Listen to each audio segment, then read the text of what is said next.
everyone, my name is Jenna, but you guys can call me Jen, and welcome back to my channel. Welcome to my July wrap-up. Now, I'm filming this on July 27th, so there are still a few days left in July, and I do plan on finishing a few more books, but as of right now, let's go over my stats of how many books I read this month. So if you remember my previous wrap-up, my June wrap-up, was insanity. I read 20 books. I mentioned 19 in that video, but I did end up reading a graphic novel that last day of June to make it an even 20 books. So this month we're back on a more normal track for me. I don't know what happened in May and June. Those 2 months completely just blew my reading out of the water. But this month I actually started a brand new bullet journal. So this is my second half of 2021 bullet journal. I have read a fair few books. Let me pull open my stats pages and we'll have a chat. This month so far I have read 12 books. I do plan on making that number like 14 if I can. I do have 2 books that I plan on finishing in the next few days anyways.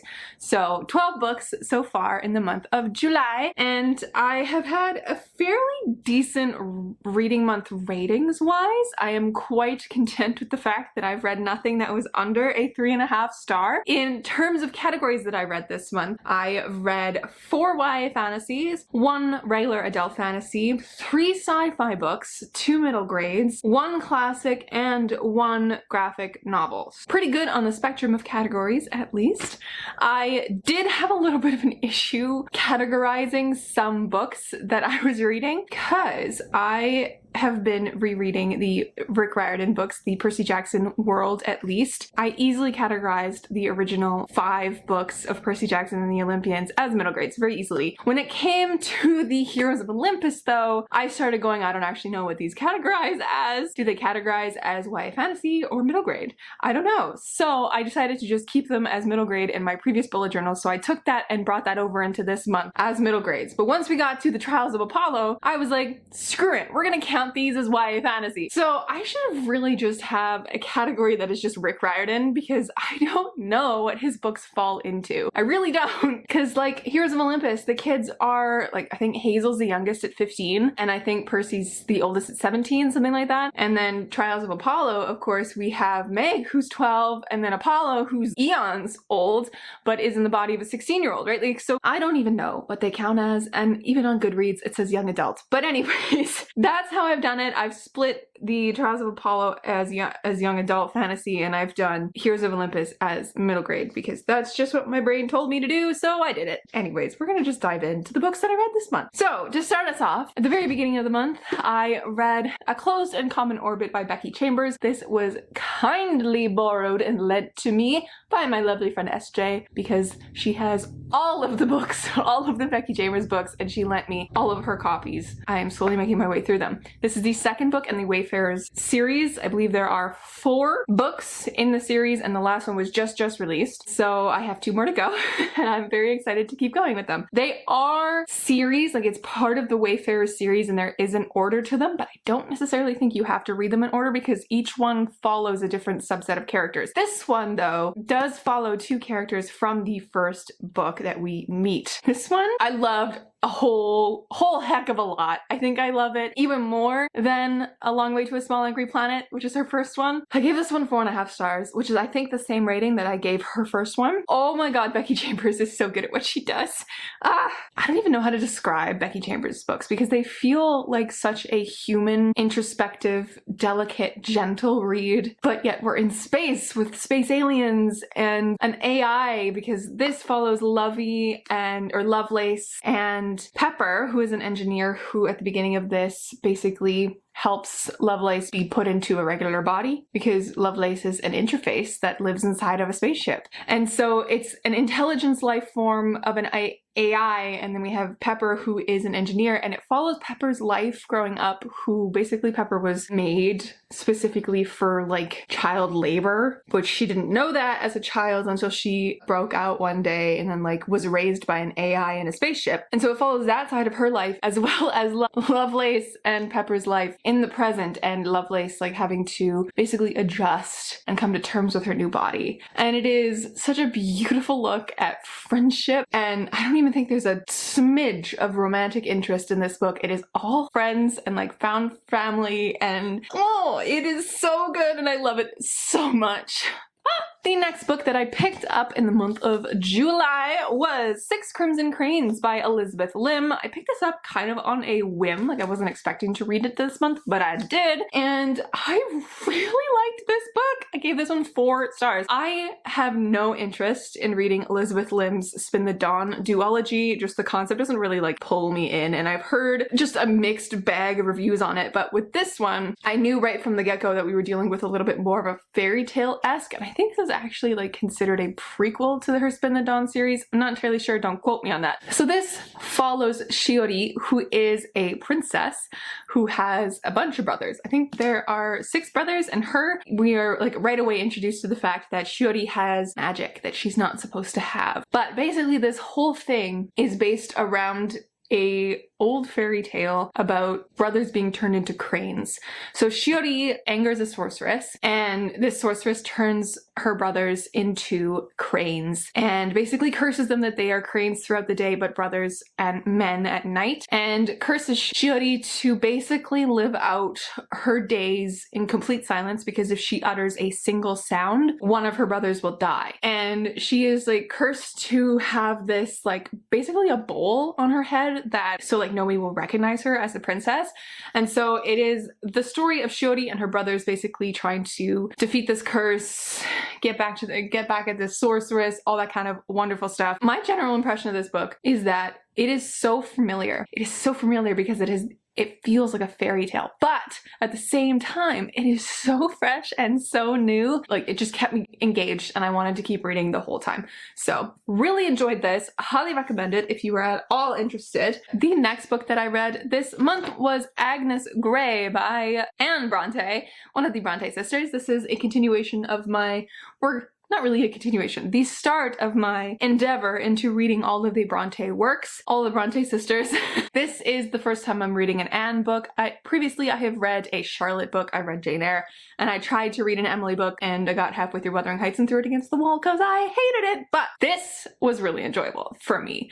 I picked it for book club because it was like a way of like forcing my friends to read it with me and discuss it with me, and it was just like this little story about governesses in this period, and I thought it had an interesting amount of things to say about how governesses were treated as less than the serving class in manors and in families, and it was a really interesting look at how the lower class looks at the upper class. At times it felt almost like she was making fun of the upper class that you see in novels like Emma by Jane Austen, because we see that upper class in this basically making choices that just kind of leave them very, very unhappy. I really enjoyed it and it was a good classic, and I gave it 4.5 stars. Upon reflection, I think it's more of a 4 stars for me, but I enjoyed it a whole heck of a lot.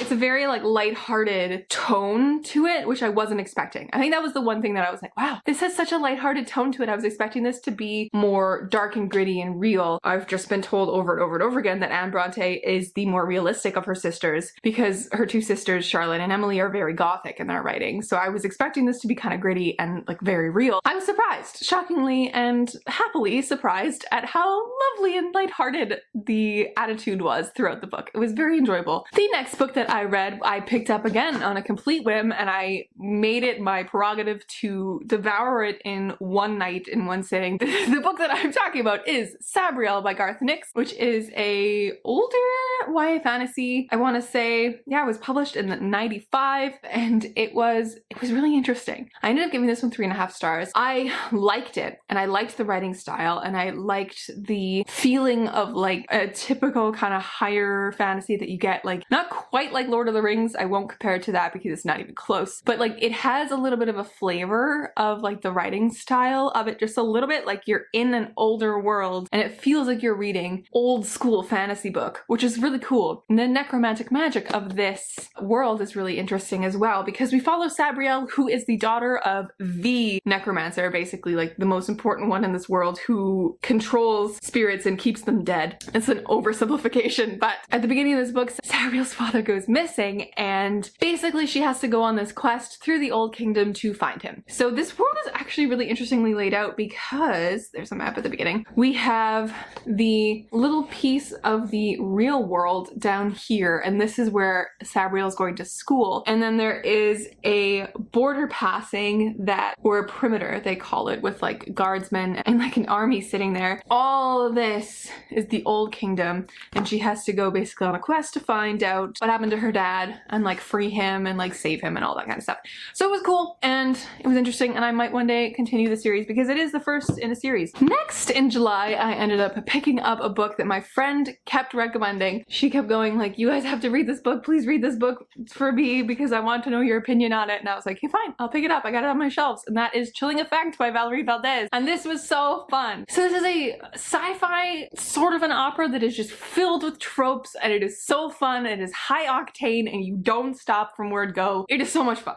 And it just keeps going, and there are cats on this spaceship and it's a lot, and it was just a lot of fun. I think that was the main thing. I ended up giving this some 3.5 stars. It was quite fun and just enjoyable, and the characters were really funny and snappy, and yeah, I found the pacing was a little weird. Not only is it like breakneck speed throughout, maybe it wasn't really the pacing, but the plotting specifically, like the beats of the story weren't really where I would put them in like a traditional beat system or storytelling system. I don't know, it felt a little off to me, the way that it was structured and the way that it was kind of laid out timeline wise. But we follow Captain Eva Innocente, who, at the beginning of this book, basically finds out that her sister's been kidnapped by this really terrible organization that has a lot of sway in the universe, and she has to not tell her crew about what's happening, and she has to basically do these jobs for them to ensure her sister's safety. Yeah, it was enjoyable, and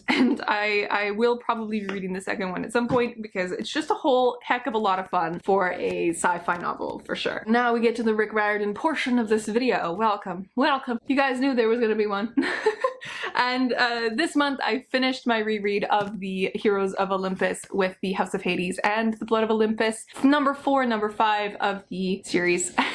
And I adore this series with my whole heart. I love it so much, and I think the House of Hades is my favorite of the series, which is just so fun for me. I ended up giving this one 5 stars and this one 4.5 stars. Just overall, this whole series is just so much fun, and I adored it so much, so much. And I love the characterization and the expansion of the universe and the knowledge and the inclusion of like Camp Jupiter and the inclusion of myths, of like Greek and Roman myths in these stories that Rick Riordan puts together that are just impeccable, and I'm enjoying myself immensely. I read those two, and then I jumped into my reread of the first Trials of Apollo book, which is The Hidden Oracle, and I enjoyed this one too. I ended up giving this one 4 stars. I think I enjoyed it more this go around than I did the first time I read it, because it was like a revisiting of Apollo's voice and this story that I do know, but not like as well as the other ones. From there, I have officially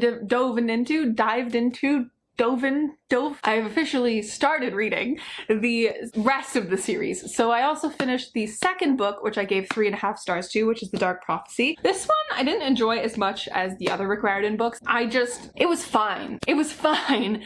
It was interesting because we got to see more of Leo and Calypso, and Leo is my boy. I love him. And we got to meet Emmy and Josephine, which was really, really exciting, and to see just a little bit more of Apollo as a character. I think the strength of the Trials of Apollo series, as I'm reading through them, is that Rick has been able to take this character of a god who is typically very vain and into himself and just a little bit more, you know, Apollo, everybody knows Apollo, right? Sun god. He's got a lot to say. He's like, you know, just in myths, he's kind of the young playboy-esque character, right? And the gods are traditionally unable to be changed. They are just entities that will not change, no matter how much you want them to. But Rick has taken Apollo, and Apollo has grown so much in these 2 books. The way that he's grown from book 1 into book 2 is impeccable. I talk about this more in my reading vlog, which will be coming as soon as I finish the series. It's fantastic. I think that's what the strength of these books is just the range of Apollo himself. I did finish these 2, gave this one 4 stars, this one 3.5, and I'm excited to keep reading them. And I do also plan on finishing this one this week before the month is up because I don't have that much left. And I know what happens at the end of this one. I was spoiled because the internet spoils me. So I think that's why I've like not completely just pushed myself to finish it, because I don't want to feel this sadness that I know this book has. So yeah, but that's the Rick Riordan segment over. The next book that I read in the month of July, I finally finished the Ikessar Falcon, or the Ikessar Falcon. I don't know how to say it. I ended up picking up the audiobook for this one and pushing myself to finish, and I ended up finishing half of the book in one day. These books are so good and everybody needs to read them. Please read them for me. Just read them for me. Please. This is the second book in the Chronicles of the Bitch Queen trilogy, which I just think is a fantastic trilogy name. And I keep forgetting that it's a trilogy name, and I kept saying like the Wolf of Oren-Yaro trilogy. But no, this is the second book to the Wolf of Oren-Yaro in the Chronicles of the Bitch Queen trilogy. And it was an impeccable second book. Impeccable, because it takes the intimacy of the first book, because in the first book we focus on Queen Tal, who makes a whole ton of decisions that just really wreck her and leave her high and dry in a place that does not consider her a queen, and it just wrecks her and pulls her down to rock bottom, and she basically has to claw and knife her way back up, and she meets all these interesting characters that betray her or become like really good friends with her and whatever. In this book that just continues, and it's like a quest basically to get from where she is back home and to save her son, because her son, the whole thing clinches on something to do with her son and her. I'm not gonna spoil you guys anymore because there is so much to these series, to this friggin' book. But K.S. Villoso basically takes all that intimacy of the first book, where we focus in just pretty much on Queen Tal and her predicament, and explodes the world and shows all the political machinations and the things that are happening around Tal and the consequences of her father's reign and her reign and all this stuff. And that's what we get with this one. There's so much happening and so many strings being pulled in this one, and I loved it. I ended up giving this one 4.5 stars. This book series, I think, is going to be one of my new favorites, and I think upon reread, once I do reread these, because I really definitely will, because this is, I think, one of my favorite worlds I have come across in fantasy reading, because this world building feels so real and it feels so delicious. And I love when world building feels this way. Oh, so good. Anyways, you guys know I love that series, so I'm gonna stop talking about it. The next book that I ended up finishing was An Absolutely Remarkable Thing by Hank Green. I really enjoyed this book. My library hold, I got the audiobook on my Libby app, and so I was like, well, I guess I'll listen to it one day randomly. So I started listening to it, and I had pretty low expectations, simply because like the concept didn't sound like something I would really enjoy, because the concept is basically one day our main character, April May, is coming home from work in the middle of the night, and she misses a train, or the train doesn't like pick her up, so she has to walk back to a certain spot and whatever, and she ends up stumbling upon this, what she believes is a statue of a man that is a little bit extraterrestrial, and she is the first person to have come into contact with these, which she ends up christening the Carls.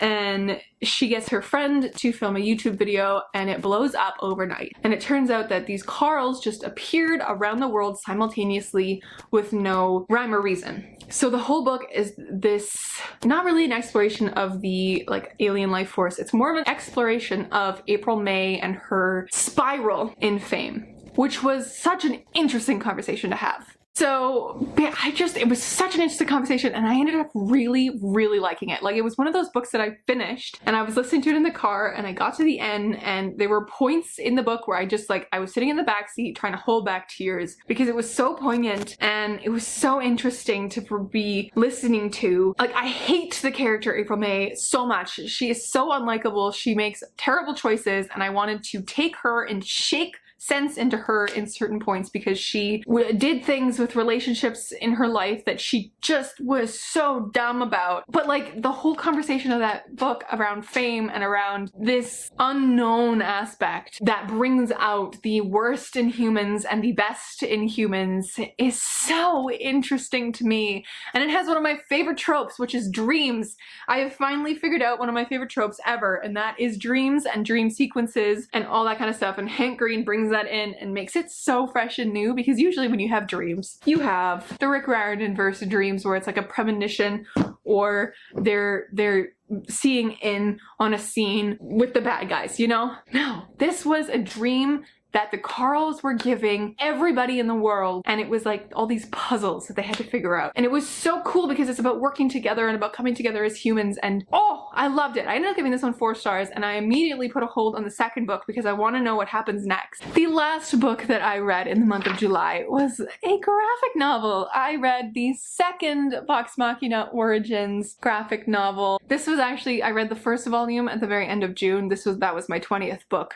So I decided to read this. I got a hankering for some Vox Machina content, and so I picked this one up, and I love these graphic novels. I haven't really talked about them much on my channel, but you guys know I love Dungeons and Dragons. I am a DM, first time DM running my own little mini campaign with my friends. I've run 2 one-shots previously, and I'm in a campaign with one of my friends who is the DM, and I love D&D so much, and I want it to forever be a part of my life. I watch Critical Role consistently. I finished Mighty 9. I'm watching Exandria Unlimited, and I'm also trying to catch up on Vox Machina. So when I got these, and I picked these up, I knew that I wanted to pick them up because like I wanted to support Critical Role and what they do, and I wanted to, you know, have some more graphic novels in my possession. But I know that graphic novels are not my favorite type of novel form because I find graphic novels stories to be not enough. You don't get enough either character or story, or the plot is really rushed and like things you don't really latch on to anything. But what I've found with these 2 Vox Machina graphic novels is that the stories are very well paced and they're intricate enough and they keep your attention and they're so good. And then the characters, because we know them from the podcast, Vox Machina, like Critical Role's podcast and like video form, we know them as they are played by their actors. And so the way that has translated to the page, these writers have just killed the game with that, because these characters feel so real and they feel so true to what the actors have chosen to make them, you know? I don't know. Am I just rambling today? Yes, but I really liked this and I gave this one 4.5 stars because it was just really, really, really, really freaking good. Those are all the books that I read in the month of July. And as I said at the beginning of this video, I have 2 more that I want to finish. I have already mentioned the 3rd Trials of Apollo book, which I'm going to be finishing in the next few days. I just need to push myself to finish it and cry. The other book that I want to finish is Realmbreaker by Victoria Aveyard. This is fast becoming one of my favorite reads of the year. It is easily a 5-star read for me so far. If something happens in the last chunk of the book that makes it drop in stars, I will be very, very sad, but I don't foresee that happening at all. I am this far through, so I'm over halfway through, and I'm loving this book so friggin' much. You guys have no idea, but if I finish this one, I will mention it in my next wrap-up. Thank you guys so much for hanging out with me. I know this was probably a little bit of a longer wrap-up because I'm feeling rambly today, but anyways, make sure to like and subscribe if you haven't yet. It really helps me out as a creator, and I love you guys for it, and it makes me happy. So yes, my friends, I will catch you in another video soon. Stay kind and keep on reading.